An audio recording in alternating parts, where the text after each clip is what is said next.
relevant. It is relevant when a young candidate tries to sleep her way into politics and into power. And that is what it appears Kamala Harris did when she was a young political aspirant in San Francisco, when she had an affair with a man 30 years older than she was. She was 29 to 30 and he was 60, Willie Brown, who was like the godfather of San Francisco politics and very well known. And sure enough, that relationship paid dividends for her in more ways than one. That's right, Megan. As you noted yesterday, it's completely fair game to talk about Willie Brown. It's how Kamala Harris went from a relatively unknown Alameda County prosecutor to the forefront of San Francisco's social life and politics. Willie Brown was the most powerful politician in California when Kamala Harris started dating him. And he also gave her a number of positions. We're talking about $400,000 back in the 1990s. That's almost $800,000 in today's money. He appointed her to those positions that paid her lucratively. He gave her the keys to a BMW. And he went around the most powerful and most wealthy circles of San Francisco and California politics with Kamala Harris on his arm, opening up the doors to her professional and political future. So it was back when, again, she was 30 years old. He was, at the time, Democratic Speaker of the California State Assembly, quoting here from a Washington Examiner piece, which is very good. The position that he gave her on the California Medical Assistance Commission in 1994 paid at that time over $70,000 a year, which is about $120,000 in current money. And she served on the board until 1998, so about 4 years. That medical commission met twice a month.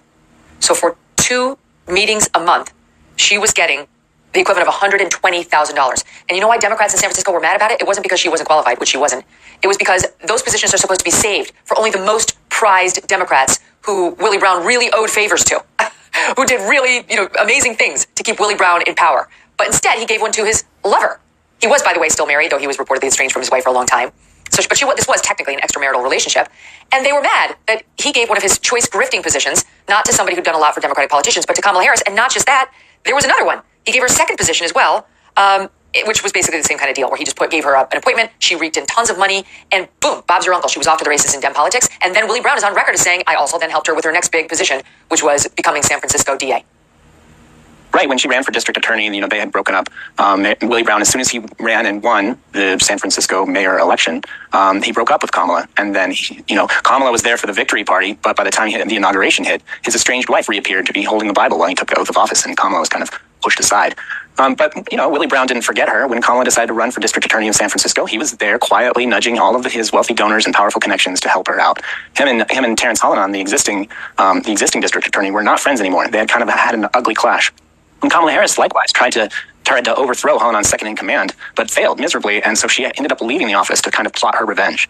So Willie Brown was definitely there behind the scenes, but Kamala Harris did as much as she could before the election to distance herself from Willie Brown, at one point doing a very long interview with San Francisco magazine, throwing him under the bus entirely, saying, Willie Brown's career is over, he's done, hello, my turn is here, it's Kamala Harris. Sounds really familiar, Megan, compared to what just happened last weekend. Oh, yeah. I mean, the whole Democratic Party is going to be stepping all over Joe Biden momentarily. He's going to get his weekend in the sun about what a lion he is. And then as soon as they realize that they can blame everything on him and take it off of Kamala, that's what they're going to do. Every inflation number you've seen, it's all his fault. She didn't touch it. She was just a lowly vice president. What was she supposed to do? But talk to me a little bit about her background, because she rose in San Francisco and then California, right, as the attorney general, and then became a U.S. senator from California. All she's had to do is compete, for the most part, I know there's some exceptions, against other liberals, right? Like, has she ever had to compete against a bull, like Donald Trump, like the silverback gorilla, like Donald Trump, Republican versus Dem? It's on. I realized that she ran as a vice president, but she wasn't the chief. That was really Joe Biden's fight. Well, the interesting race is when she ran against Steve Cooley for the attorney general position in 2010. Cooley was a relatively sensible law and order Republican from Los Angeles, and really the last meaningful Republican in California politics. And even it was a big year for Democrats. They won by double digits for California Democrats. But Kamala Harris really struggled against Steve Cooley and barely edged out a victory. It looked like the night of the election that she had lost. And lo and behold, weeks later, they did recounts and recounted all the rest of the votes, and she just barely squeaked off a victory. It was really close. And you can definitely look at that campaign and see that, maybe she will be competitive in this race against Donald Trump as well. But it's hard to see that happening. Some are now trying to excuse her awkwardness, repeated and everywhere, as she lost her footing as vice president and didn't have the confidence required to really be herself, which I guess is the secret version of charming. Is there anything in her past that would shed light on what's true about her? Has she always been awkward like this, with the weird laughing and the inappropriate jokes and every time the failed attempts at profundity?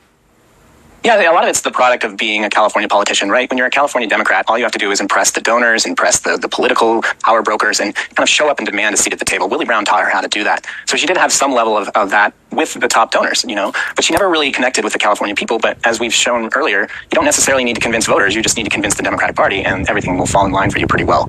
So what's that pattern repeated itself? Sorry, keep going, Charlie. Yeah, and so the same thing happened when she ran for Senate. She's a very good candidate. She's very disciplined. She loves the sort of the knife fighting and the brawling. She's on the record saying she loves California politics because it's a real fight. So she is a sort of a ruthless politician, a ruthless campaigner. But after taking office, there's definitely a drop down. Once you actually have to do the job, she never seemed to take it seriously and spent more time planning for her next job. That's kind of what we saw in the first 3 years of her vice presidency. She really was risk averse, didn't seem to be interested in the job she had, but more interested in protecting her own political brand for the future. And I think when a politician hits that stage, the early stage of actually having to do the job, I think that's when they tend to lose their footing and stumble. And I think that's what Kamala Harris ended up looking like. And that's why her staff kind of abandoned her, because she wasn't serious about the office she was holding, and she was more interested in preparing herself to run for president. Yeah, the reports were that she would fail to read the briefing materials that she was given by the staff, and then she would lash out at the staff for her not knowing information. And meanwhile, she just refused to do her homework. This wasn't in right-wing blogs that just hated Kamala Harris. This was reported even in the mainstream about her terrible behavior as vice president. But now, okay, so we're one day into her likely being the Democratic nominee. She does this first appearance yesterday. And this line, this soundbite, by now, you've seen it, our audience has heard it. It's everywhere. The Democrats are like, you go, girl. Because of this, it's SOT 4. Before that, I was a courtroom prosecutor. In those roles, I took on perpetrators of all kinds.